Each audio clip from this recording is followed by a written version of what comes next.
Okay, so today I wanted to talk about how much of an emergency fund you need to have.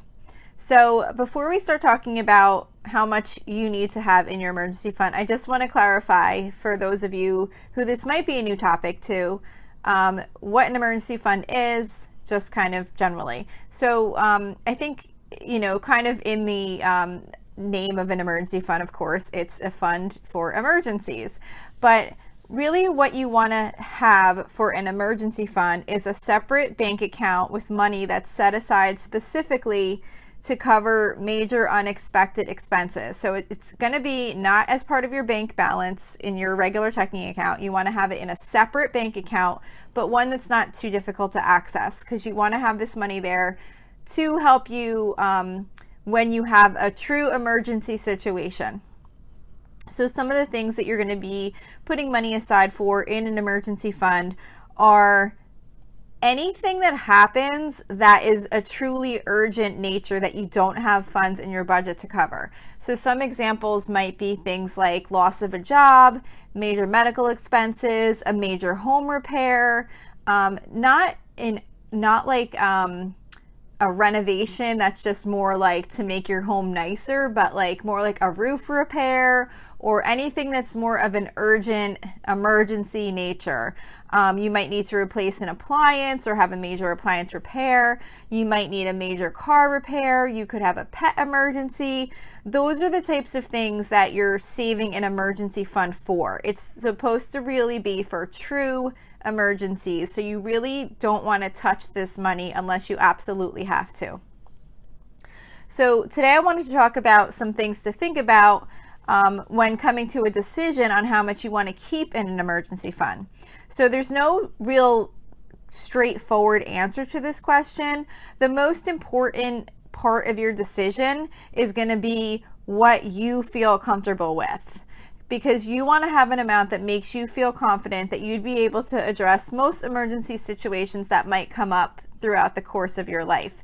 You want to feel comfortable that you have that safety net sitting there, and no matter what happens, you have something you can use as a resource so that you're not going to be having to use a credit card or borrow money or anything like that to cover these types of emergencies.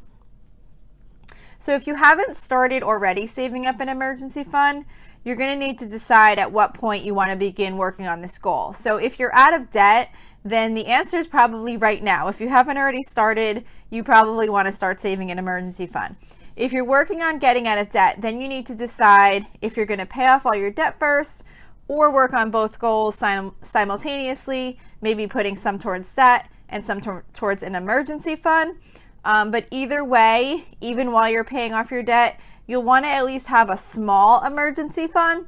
That way you can handle smaller emergencies that might come up so that you won't have to use a credit card to cover them. I kind of lean, just personally, I lean more on the side of having a little bit more of an emergency fund even while you're paying off debt.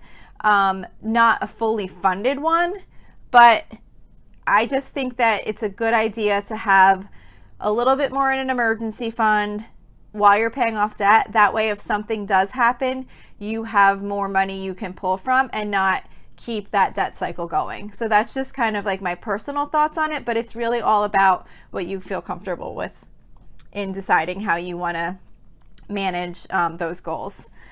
So when thinking about how much you want to actually have in your emergency fund, most experts say you should have 3 to 6 months of expenses in your emergency fund. So if you haven't already, you're going to want to take a look at your expenses to determine what is a month's worth of expense and what does that look like. Because if you don't have a good idea of what that number is, that's going to be your first step. You're not going to be able to figure out how much 3 to 6 months of expenses is if you don't know what your monthly expenses are, if you don't have a really good handle on what your monthly expenses are.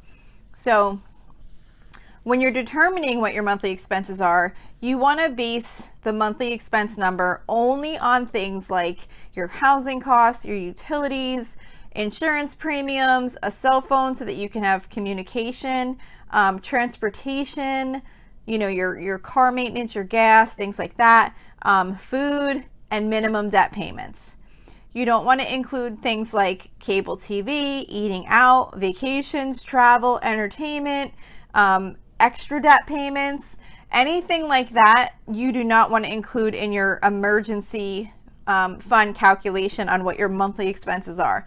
Because if you were truly living in an emergency situation, a job loss or some major medical expense, it would be kind of expected that you would cut out things like eating out, vacations, a lot of entertainment. You would stop extra debt payments if you were having to use these expenses to live off, this fund to live off of. So you just want to count your true, necessary expenses in that monthly amount that you're going to use to decide, take that amount times however many months you want to have in your account, and that's going to be kind of your target. So you also want to make sure you don't forget to take a portion of irregular expenses. So for example, if you pay your homeowner's insurance or car insurance annually, you would need to take 1/12 of that as part of your monthly expense amount.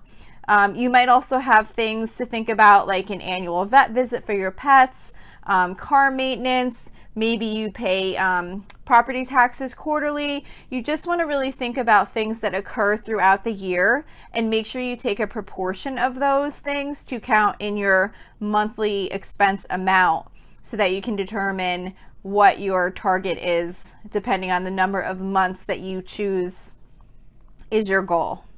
So if you really don't have much significant savings yet, and you calculate that 3 to 6 months of expense number, it's probably going to look like a huge amount of money. And don't let that keep you from getting started. The number can look overwhelming depending on what your expenses are like, and especially if you haven't really saved up any significant amount of money in the past, especially like a regular savings. I know many people have a lot more in their 401k and retirement account type things, but it doesn't really feel like real savings, like a regular savings account. So don't let that kind of startle you and hold you back from starting. That's just your end goal. But once you have that number, you can break that down into pieces and say, even maybe you say, okay, I want to have 4 months worth of expenses in my emergency fund. So maybe break that down into 8 pieces. Like take your total amount, divide it by 8 and get like a 2-week period, and maybe make that your first goal. So you're just going to keep working at saving up 2 weeks worth of expenses.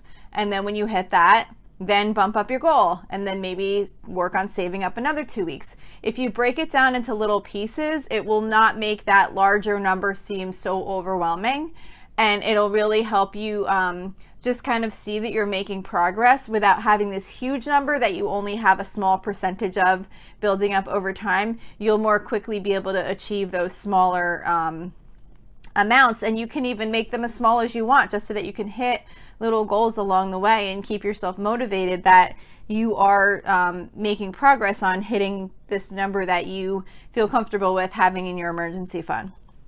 So when you're trying to decide how many months you're going to use for your calculation, some things that you want to think about is, how stable is your source of income? Do you have a good job with a company that you really have no concerns about? Are you self-employed? What is the line of business you're employed in? Is it like something that is kind of not too stable, or is it something that you're really have no concern about? You want to really think about things like that, because you want to consider what's the likelihood that you could experience a job loss or a period of unemployment. Now, I know that's a risk for everybody, but some certain jobs you feel like you kind of have less of a risk than in other positions. So you just want to take that into account, because if you feel like you're in a field that might have more of a risk of unemployment, then you definitely want to probably try and go more towards the higher number of months in your calculation. But if you're in something that's very stable and you're feeling like there's pretty low risk in losing a job or losing some of your income, then you can probably lean more on the lighter side. However, again, like I said before, that still all depends on how you feel. You might have a really stable job and think, I will feel comfortable with 6 months. So you go with 6 months. it's more just how to think about like, you know, where you want to be. But in the end, it's all about what you feel comfortable with. Some other things you might want to consider is, do you or a family member have a medical issue that might require an occasional unexpected cost? Do you have an older vehicle that might require higher maintenance costs or like major repairs occasionally? The more likely you could have a period of time where you're going to be out of work, or you're going to have a major car repair or major medical expenses, all those kinds of things. That's what you want to think about, you know, when you're trying to decide how many months of expenses you want in your emergency fund. So once you have that amount, you know, like I said, just start thinking of little chunks of that amount and trying to work on those. And one of the best ways to work on building that fund is to try and see if you can get a recurring transfer set up into your emergency fund account once you open it. So look at your budget and see if you can fit into your budget a dollar amount to come out automatically, either weekly or monthly or whatever works for your situation, to automatically transfer into that account. Most online bank, or not online banks, but most banks allow you to set up recurring transfers online. So that's a good idea, to just set it up, get it going, then you don't even have to think about it. And then when you do come across any unexpected money, you know, maybe you get like an extra tax refund you weren't expecting, or you get a bonus, or maybe you get something from someone for your birthday or Christmas gifts, or any time you might come across any additional money, try the best you can to stick it in the emergency fund, or maybe put some of it in there. Like maybe someone gives you money for Christmas and you're like, oh, well, there's something I really wanted.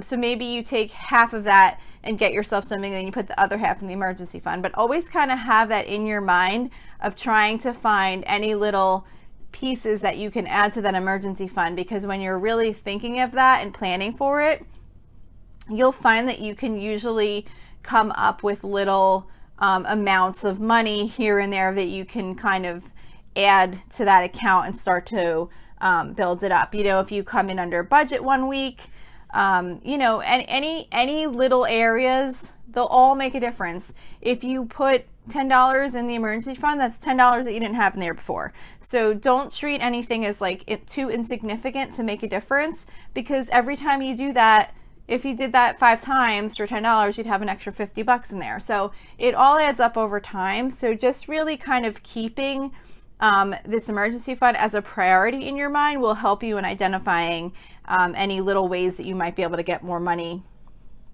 into the account. So, and like I said before, you definitely want your emergency fund to be in a separate bank account.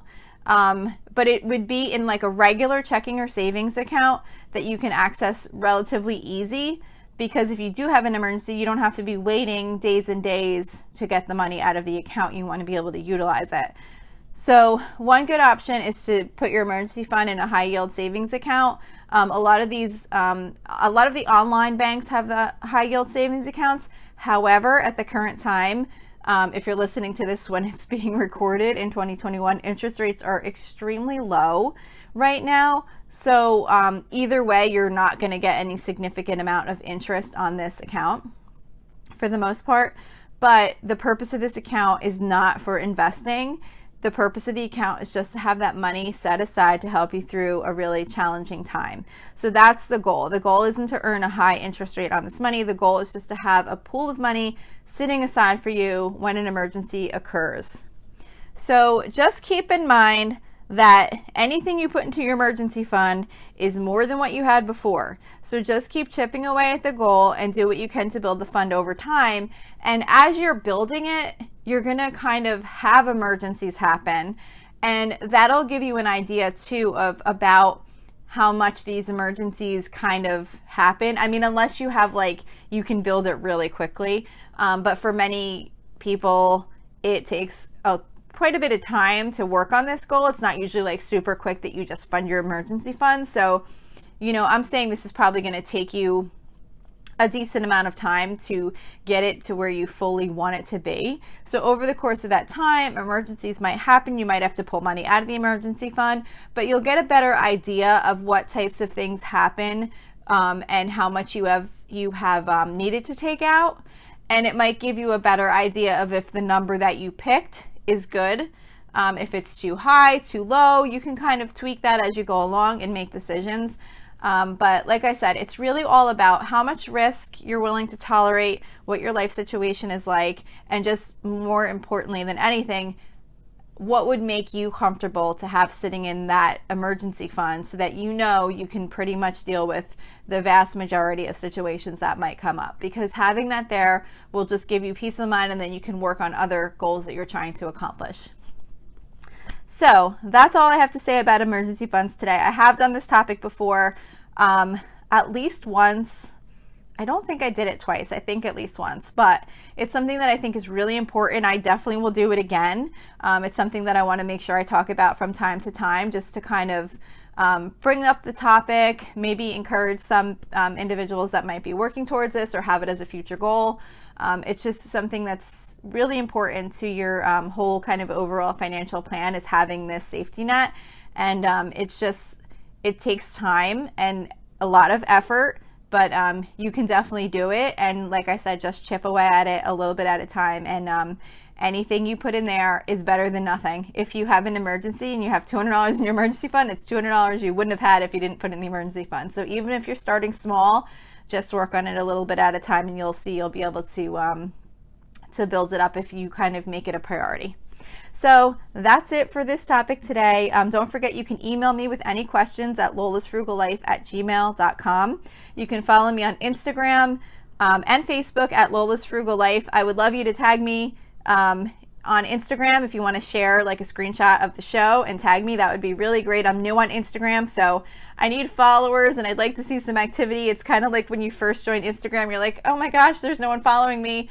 I want to like have some communication with people. So that would be really great if you are on there, if you could do that, that would be awesome.